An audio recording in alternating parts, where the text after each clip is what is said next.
Sudah beberapa hari ini, Bramandaru tidak bisa menghubungi Kirana.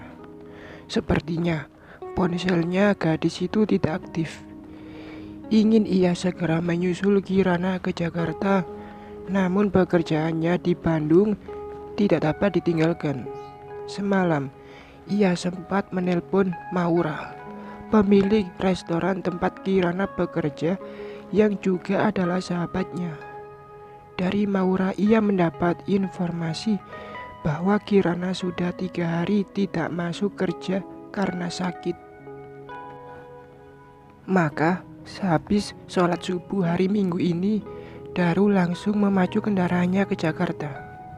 Biasanya hampir tiap hari Minggu ia menyambangi Kirana di apartemennya.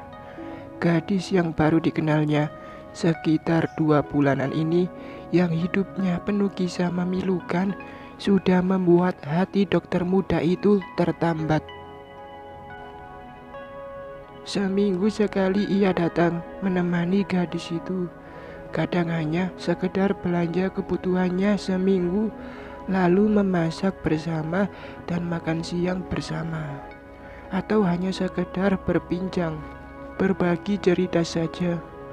Beberapa jam di apartemen Kirana, sorenya sang dokter kembali ke Bandung. Tapi sudah 2 minggu ini ia tidak ke Jakarta karena banyak pekerjaan. Untuk masuk ke unit apartemen Kirana, Daru memang diberi akses sendiri sehingga tanpa Kirana pun ia bisa masuk. Begitu juga pagi ini. Ketika ia baru sampai di Bandung, ia langsung masuk saja dari ruang tamu yang merangkap ruang tidur itu. Ia mendengar Kirana sedang muntah-muntah di kamar mandi. Untung Kirana tidak mengunci pintu kamar mandinya sehingga Daru bisa masuk. Beberapa saat ia berdiri melihat gadis itu menuntaskan isi perutnya. Namun ia refleks menangkap tubuh Kirana yang lemas dan hampir luruh ke lantai. Diangkatnya tubuh itu ke tempat tidur. Dengan waslap dibersihkannya wajah Kirana. Ia terkejut mendapat mata gadis itu sembab seperti habis menangis dan wajahnya sangat pucat. Aneh, Kirana adalah gadis yang kuat dan tegar. Masa hanya karena sakit ia menangis sampai wajah sembab seperti itu? Sebagai seorang dokter, ia melakukan pemeriksaan dan beberapa tindakan agar gadis itu cepat sadar. Beberapa saat kemudian, Kirana mulai membuka matanya. Langsung matanya menangkap wajah dokter Bramandaru yang duduk menungguinya di kursi di samping tempat tidurnya. Tubuhmu hangat, apa yang kamu rasakan? Daru menempelkan tangannya di kening Kirana. Kirana yang mulai sadar sepenuhnya tidak menjawab. Namun air matanya keluar lagi tanpa dapat ditahan. Daru menatapnya lekat-lekat. Ceritakan padaku apa yang terjadi. Digenggamnya jemari Kirana, menguatkan hati gadis itu. Tadinya Kirana ingin menyimpan sendiri tentang kehamilannya ini. Tapi saat itu ia merasa sangat tidak berdaya. Ia butuh seseorang untuk menguatkannya. Maka dikeluarkannya tespek dari kantong bajunya dan diberikan pada Daru. Daru mengamati sejenak. Kamu hamil? Tanyanya. Kirana mengangguk pelan. Sudah periksa ke dokter? Belum. Aku baru tes sendiri tadi. Sudah seminggu ini. Aku merasa gak enak badan dan sering mual. Dan baru aku sadari bahwa sejak aku tinggal di Jakarta ini, aku tidak pernah datang bulan. Maka aku coba tes tadi. Hasilnya itu. Aku takut sekali. Aku tak tahu harus berbuat apa. Kirana kembali menangis sesenggukan. Daru menatap Kirana dengan hibah. Gadis itu terlihat lemas dan wajahnya sangat putus asa. Dibuatkannya segelas teh manis hangat, lalu diminumkannya pada Kirana. Diraihnya gadis itu ke dalam pelukannya, ingin memberi rasa aman padanya. Selama ini, Kirana selalu menghindari kontak fisik dengan Brahman Daru. Tapi kali ini, gadis itu tidak menolak. Ia pasrah dalam pelukan Daru. Setelah agak tenang, Kirana melepaskan diri dari pelukan dokter itu. Dibersihkannya wajahnya dari sisa air mata. "Kamu sudah makan?" tanya Daru. Kirana menggeleng. Tadi malam ia coba makan, tapi ia mual, mencium bau makanan. Lalu tadi pagi ia makan sepotong roti dan segelas susu. Langsung keluar lagi dari perutnya. Kita keluar cari makan, lalu kita cari klinik yang buka hari Minggu. Kamu harus diperiksa oleh dokter kandungan.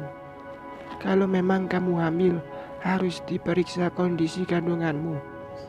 Mungkin diperlukan obat penguat kandungan atau vitamin dan obat untuk mengurangi rasa mualmu.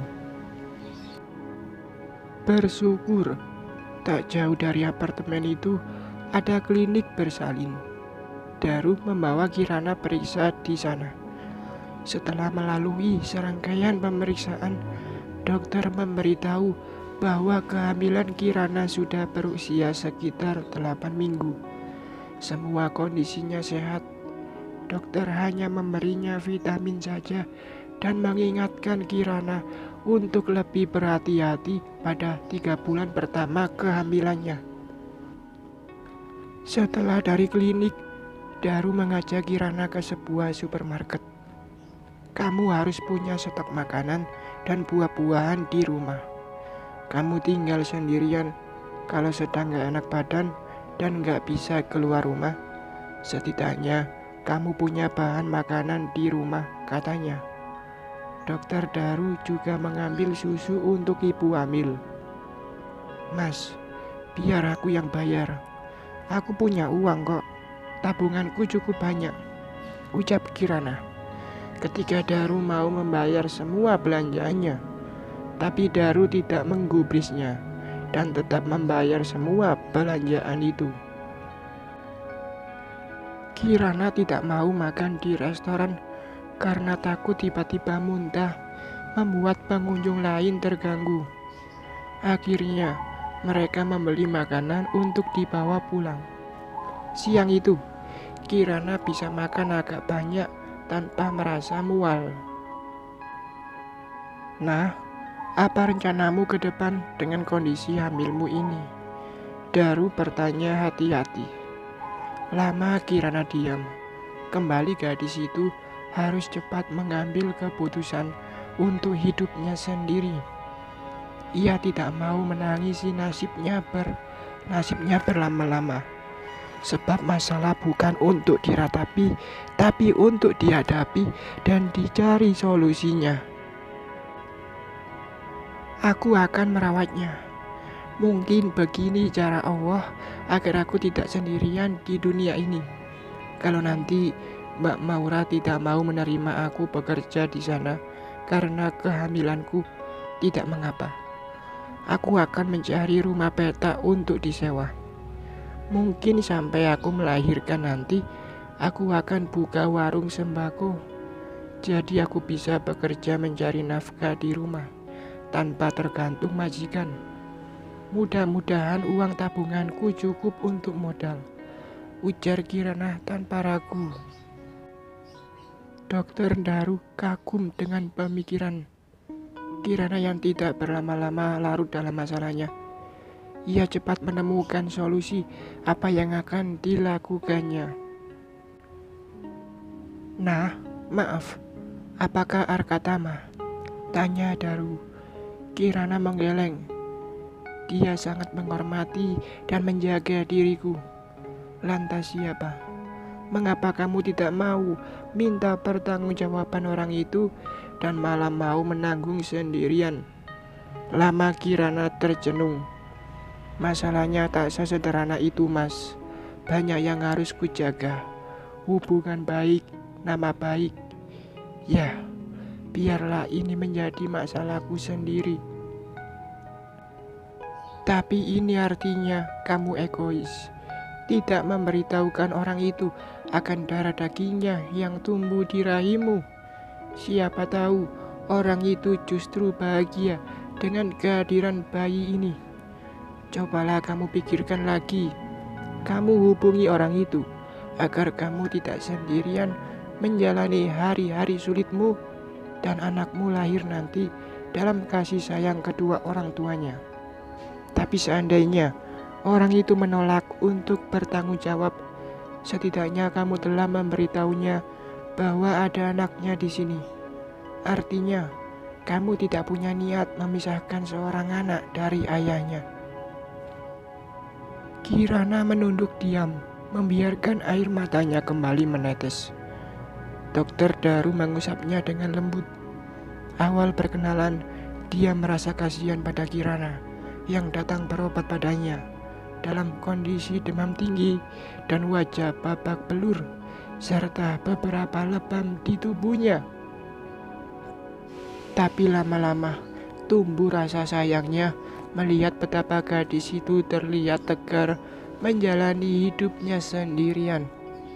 Tidak pernah mengeluh dan selalu bekerja dengan sungguh-sungguh. Sikapnya selalu sopan dan ia juga taat menjalankan agamanya. Kalau sekarang ia hamil sebelum menikah, pasti bukan atas kemauannya. Pasti seseorang telah memaksanya. Sebab yang Daru tahu, Kirana bukan gadis murahan. Itu juga yang membuat aku bingung, Mas. Aku ingin bayiku lahir dalam sebuah pernikahan yang sah.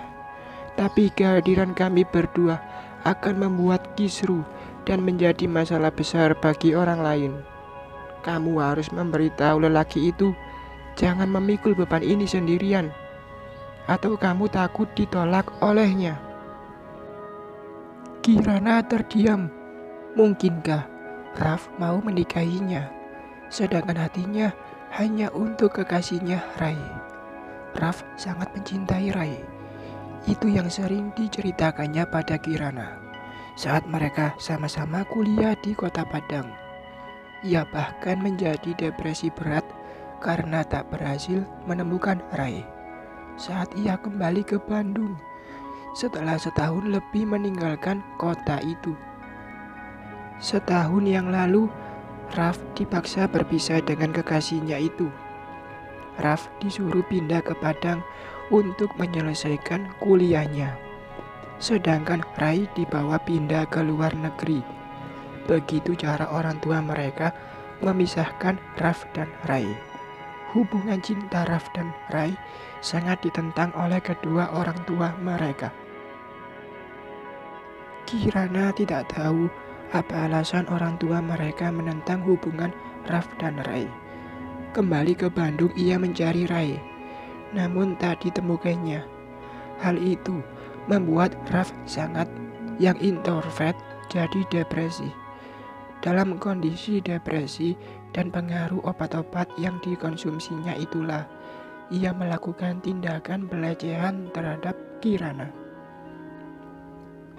Kalaupun Kirana menikah dengan Raf, bagaimana dengan perasaan Arka melihat calon istrinya menikah dengan adiknya sendiri?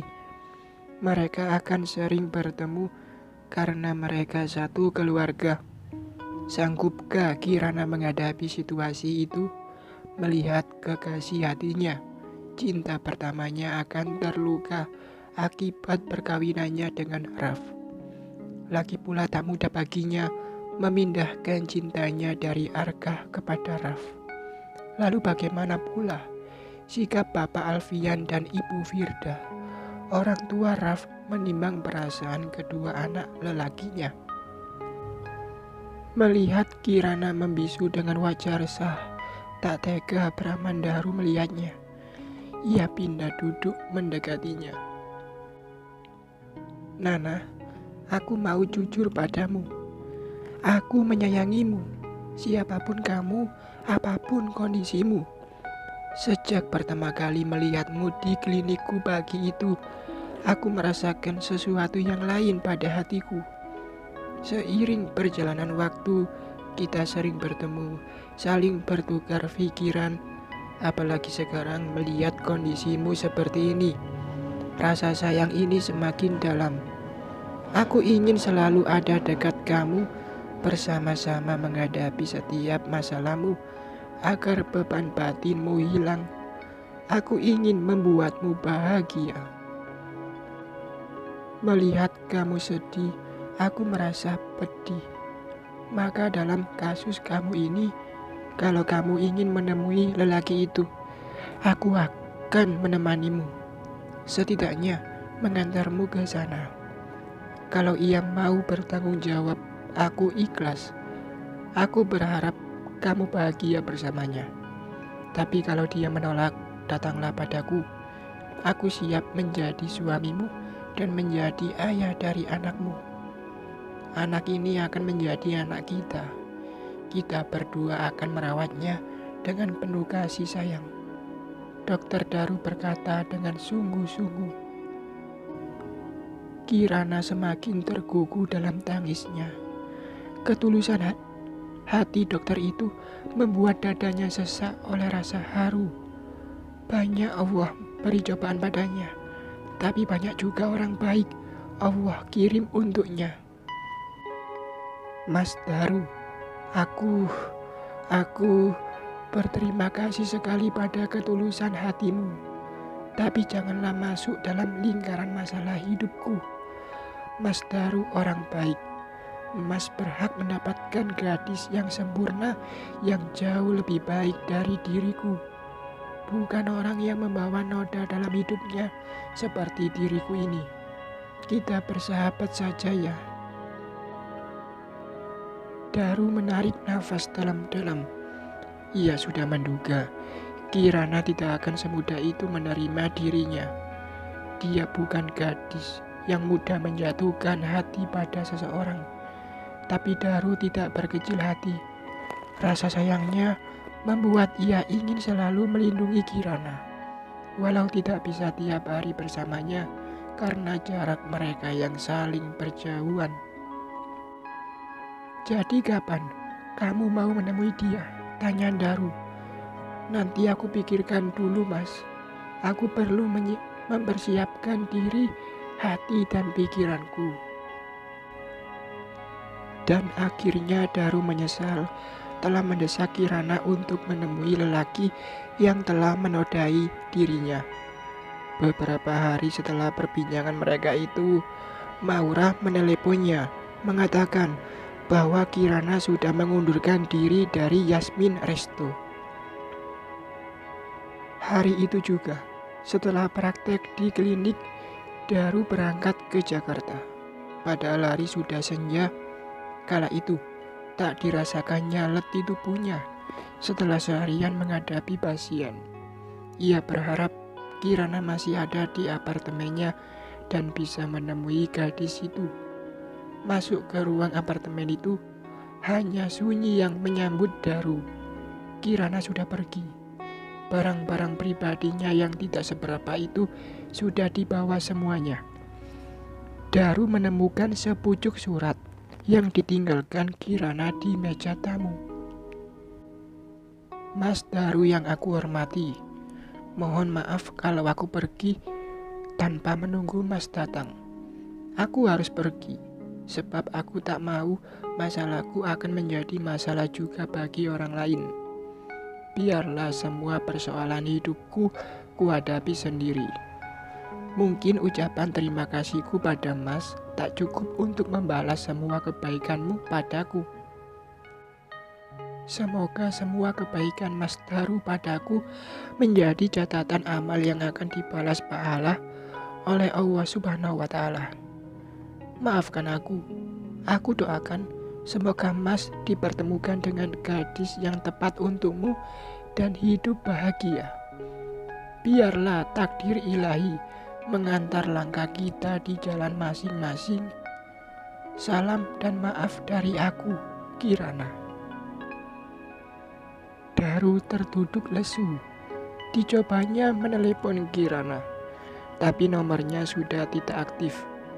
Mengapa Kirana pergi, sedangkan ia dalam kondisi hamil muda? Kemana ia pergi?